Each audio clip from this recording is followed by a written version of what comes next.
नमस्कार सबैलाई। आज म यहाँहरूलाई 2072 मा भरेको डिबी 2073 मा कसरी हेर्ने भनेर सिकाउन गइरहेको छु। सबभन्दा पहिला तपाईँ आफ्नो ब्राउजरमा जानुपर्छ। ब्राउजरमा गएर यो लिङ्क भित्र जानुहोला। लिङ्क तपाईँ यहीँ हेर्न सक्नुहुन्छ। www.dblottery.state.gov तल पनि यो लिङ्क दिएको छ, त्यहीँ क्लिक गरेर जान सक्नुहुन्छ। यहाँ छिर्ने बित्तिकै तपाईँले यस्तो वेब पेज देख्न सक्नुहुन्छ। यो वेब पेजमा तपाईँले एउटा लिङ्क भेटाउनुहुन्छ, www.state.gov/ESC अनि अर्को स्ल्यास। यो भनेको तपाईँले डाइरेक्ट यसमा छिर्नुभयो भने हुन्छ, तर यहाँ आएर गर्दाखेरि तपाईँले थोरै एड्रेस क्लिक गर्नुपर्छ, इजी हुन्छ अलि। त्यसपछि यहाँ भित्र छिर्नुहुन्छ, तपाईँले थ्याङ्क यू भनेर भनिसक्यो। अब यहाँ भित्र छिर्नलाई यहाँ क्लिक गर्नुहोस्, अर्को पेज खुल्छ। अर्को पेज खुलिसकेपछि तपाईँले वेलकम भनेर भन्छ। यहाँ सबै यो पढ्नुहोला। इन्टिजर चेक इन्स्ट्रक्सन्स भनेको चाहिँ यहाँ छ। तपाईँलाई यसको लागि कन्फर्मेसन नम्बर, त्यो भर्ने बेलामा कन्फर्मेसन नम्बर एउटा पाउनुभएको होला, त्यो चाहिन्छ। लास्ट फ्यामिली नेम, तपाईँको थर and year of birth in order to check the international online भनेपछि जन्मिएको बर्थ डेट पनि यहाँ चाहिन्छ।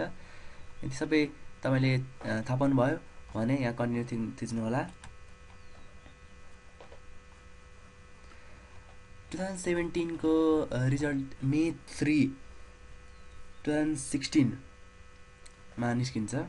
तपाईँले अहिले आजै हेर्नुभयो भने आजको डेट 2 मे हो, आज हेर्न सक्नुहुन्न यो। त्यही भएर भोलि चाहिँ 3 मे 2016 मा तपाईँले यो हेर्न सक्नुहुन्छ।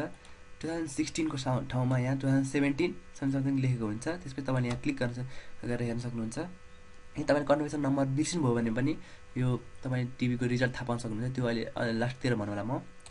अब यसमा चाहिँ तपाईँले के गर्नु पऱ्यो भने यहाँ तपाईँले 2016 यसो भएको कन्फर्मेसन नम्बर तपाईँले यहाँ हाल्नु पऱ्यो। तपाईँ आफ्नो कन्फर्मेसन नम्बर यहाँ हाल्नु होला।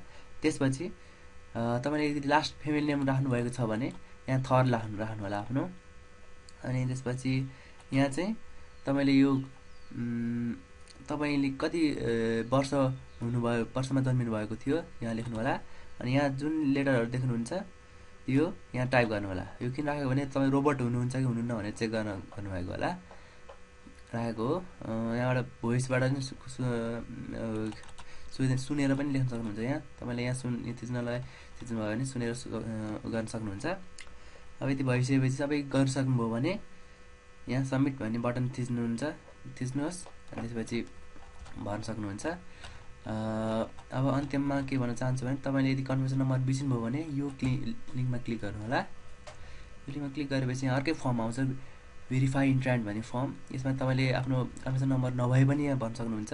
सबभन्दा पहिला यहाँ कति सालमा तपाईँले भर्नुभएको लटरी प्रोग्राम 2016 मा भर्नुभयो कि 15 मा भर्नुभयो, कहिले 2016 नै भर्नुभएको होला। 17 मा चेक गर्ने भयो भने चाहिँ 2016 छ, ठिकै छ। तपाईँको लास्ट फ्यामिली नेम यहाँ राख्नु होला।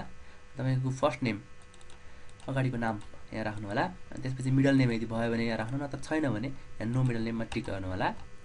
त्यसपछि हामीले के गर्नुपर्छ भने डेट अफ बर्थ चाहिँ यहाँ पुरै डेट अफ बर्थ दिनुपर्छ। इयर मात्र भएर हुँदैन, कुन डे हो अनि कुन मन्थ हो अनि कुन इयर हो सबै लेख्नुपर्छ यहाँ। अनि तपाईँको आफ्नो इमेल एड्रेस, त्यो जुन फर्ममा भन्नुभएको छ त्यही इमेल एड्रेस यहाँ दिनुपर्छ। Email address provide the email address used on the diversity visa lottery form भनेपछि यो फर्ममा भएकै इमेल एड्रेस हुनुपर्छ, नत्र अन्त भयो भने भ्यालिड हुँदैन, तपाईँ रिजल्ट थाहा पाउनुहुन्न। त्यसपछि फेरि रोबोटको अथेन्टिफिकेसन आयो। यो यसमा चाहिँ साउन्डबाट पनि सुन्न सक्नुहुन्छ, एडिट टु कपी गरेर नि गर्न सक्नुहुन्छ। यदि गर्नुभयो भने तपाईँले सबमिट भन्ने बटन थिच्नु होला। त्यसपछि आफ्नो रिजल्ट थाहा पाउनुहुन्छ। ल है त, यदि तपाईँलाई आफ्नो डिबी परेको रहेछ भने एउटा छुट्टै लेटर पठाउँछ, परेको रहन्छ भने चाहिँ तपाईँको यहाँ लिस्टमा भेटिएन भनेर म्यासेज पठाउँछ। ल धन्यवाद, तपाईँको परेको लेटर आओस्। आजलाई यति नै। यदि केही क्वेसनहरू छ भने तलतिर कमेन्टमा लेख्न सक्नुहुन्छ। म स्काइप बिदा हुन चाहन्छु।